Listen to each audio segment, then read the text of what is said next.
3 times కలవడానికి కలిసారు, ఏమైనా మాట్లాడారు అప్పుడు? జస్ట్ జనరల్ టాక్సే. నాకు మనసులో మాత్రం ఫీలింగ్ ఉంది ఈ అమ్మాయిని ప్రపోజ్ చేయాలని. ఈ అమ్మాయికి మరి ఏముంది, నేను రోజు వచ్చి కలుస్తున్నా, కొంచెం ఈ అమ్మాయి కన్ఫ్యూజన్ అనమాట, ఎందుకు రోజు వస్తున్నా కలుస్తున్నా ఈ అమ్మాయికి. సో అనుకుంటుండేనా మీరు, ఏమనిపిస్తుండే ఎందుకు వస్తున్నాడు ఈయన ఇట్లా కలవడానికి?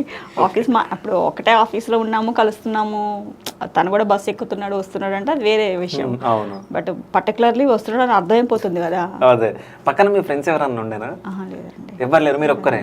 ఎప్పుడు ప్రపోజ్ చేసారు మరి మీరు? అయితే ఆ 3 days, దాని తర్వాత నెక్స్ట్ 3 days కలిసిన తర్వాత 4th day నేను రేపు కలుస్తాను, మీతో ఒక అర్జెంట్ విషయం మాట్లాడాలని చెప్పేసి అన్నాను నేను. అయితే సరే నేను కూడా మాట్లాడాలి అని కూడా తను కూడా డిసైడ్ అయిపోయింది, అసలు ఎందుకు వస్తున్నాడు ఏంటి అడుగుదామని నిలదీద్దామని చెప్పి. బట్ పర్సన్ మంచోడు అని చెప్పి ఒక విషయం అర్థమైంది. నేను వాంటెడ్లీ ఎప్పుడు నేను అతిగా చేయలేదు, ఎప్పుడు నేను ఆ మనసులో ఉండేది. పెళ్ళైన తర్వాత నాకు షేర్ చేసింది, సరే నువ్వు డీసెంట్ అనిపించినావు అని చెప్పేసి. నెక్స్ట్ డే వెళ్ళాను, అప్పుడు బంజారాహిల్స్లో రాణా బేకరీ అని ఉండేప్పుడు క్లోజ్ అయిపోయింది. రాణా బేకరీలో అప్పుడు ఇవన్నీ కాఫీ డేలు గిఫీ డేలు లేవు అప్పుడు అంతా ఏంటంటే ట్రెండ్ మొత్తము పఫ్, థమ్స్ అప్, మజా ఇవే బర్గర్ మ్యాక్సిమం అంటే. అయితే పఫ్ తీసుకున్న, వెజ్ పఫ్ ఇద్దరం తీసుకొని, తను ఒక మాజా నేను ఒక థమ్స్ అప్ తీసుకొని కూర్చున్నాం అక్కడ బేకరీలో కూర్చొని. నేను ఆ రోజు నేను ప్రపోజ్ చేశాను అనమాట. సో మీరే చెప్తాన్నారు కదా అని చెప్పేసానంటే, లేదు ఫస్ట్ మీరు చెప్పండి ఏం చెప్పాలనుకుంటున్నారు అని అన్నది.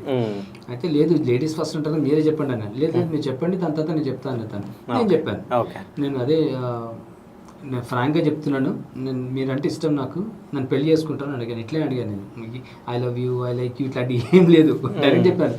అంటే తను ఐ డోంట్ నో, తను కూడా ఏం మనసులో పెట్టుకుందేమో వీడు నన్ను డెఫినెట్ అడగడానికి వస్తున్నాడని.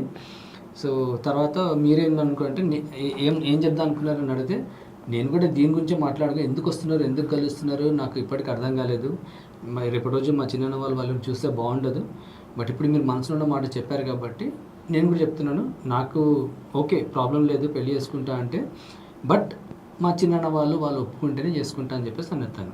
ఓకే, వాళ్ళు ఒప్పుకుంటేనే చేసుకుంటాను, లేకపోతే మాత్రం డెఫినెట్గా చేసుకోను, ఫస్ట్ వాళ్ళతో మాట్లాడని చెప్పేసి అన్నది.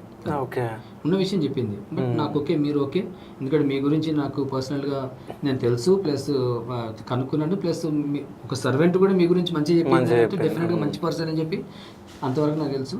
సో ఓకే నాకు కూడా ఓకేనే, బట్ నేను మాట్లాడి మాత్రం మా చిన్నాన్నతో ఒప్పించాలని చెప్పేసానంటే, ఇంకా తర్వాత వీళ్ళు చిన్నాన్నతో నేను మాట్లాడాను అన్నమాట.